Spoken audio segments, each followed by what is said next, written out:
What's up, everybody? Welcome back to Bruise Reviews. I'm Bruiser Brad, and today we're going to look at the Marshall MG30DFX. Now, this one is near and dear to my heart. It's kind of a workhorse, has been for a while. So before we get into the details, I'm going to tell you the history of this particular amp.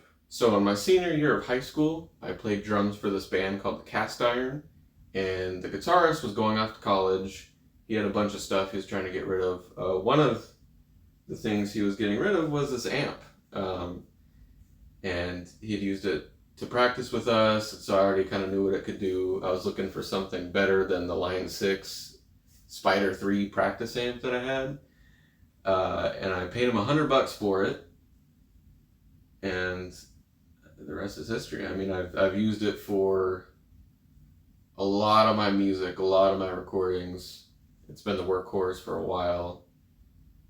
Pretty much all the guitars on the first album that I did was recorded with this amp. I don't think I've used it in any shows, but I brought it to a lot of practices. And yeah, it's just been very versatile to me.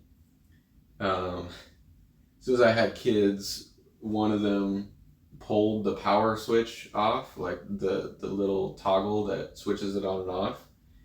And you could put the switch in and it would turn on, but obviously not very reliable. So I took the whole thing out thinking I could just pop a new one in, but of course it's not that simple, it never is. So you got to take the whole housing out of the amp, the head part of the amp, and kind of put in the prongs that way, and it works. Any 4-prong switch will do. I chose this cute little green one, so light up green.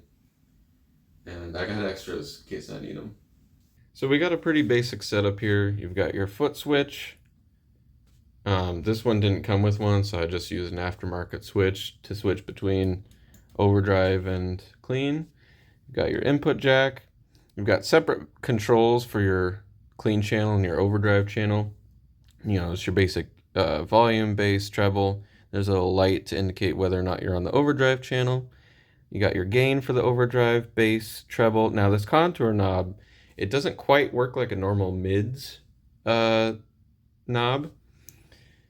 It starts at like pretty full mids, and then it kind of scoops them as you turn it up. So it's kind of backwards from how a normal mid selector would be. And of course you have your overall volume for the channel on that side for some reason. Then you have your digital FX, which is where the DFX comes from. You've got 4 different presets. You have reverb, delay, chorus, and flanger. And each one of these does something. I mean, obviously you can kind of guess what they do, but so there's a variable amount of each effect you can use, which kind of adjusts the parameters of the effect. And then the FX level, as you can guess, is just how strong the effects are in the mix. Then you have this FDD switch. I always just leave it on. From what I could tell online, it's basically just to make it sound more like a tube amp. I've never liked it without it on, so I've always just left it on. You have your CD in, which, you know, just put any 1/4" jack in there, it'll route it through the speaker. And you have your emulated line out or headphone jack. Pretty self-explanatory. And then this power switch is a new one that I put in there. You can put any kind of 4-pronged power switch in there. This one's green, so when you turn it on, lights up green. It's pretty cool.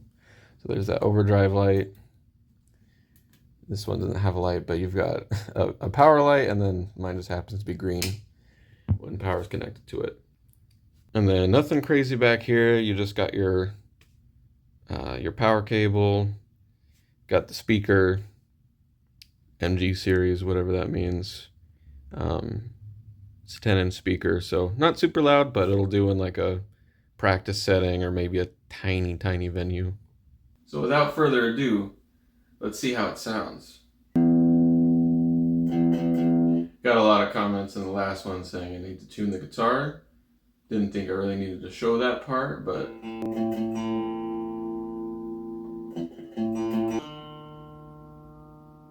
so here we go.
Now the unfortunate problem with this amp, it doesn't do metal really well. You can get some decent cleans and some good classic crunch, but to get a good metal tone, you need to add a boost. So we're gonna see how it sounds with a little boost put into it.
So there you have it. Is it great?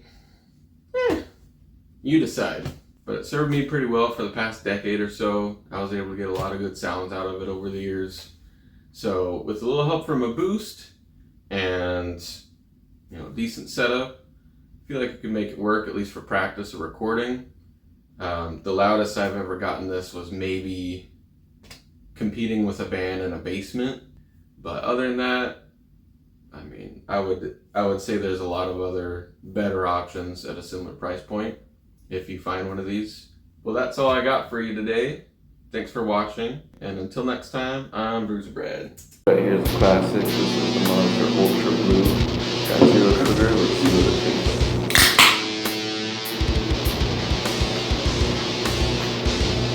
Not bad.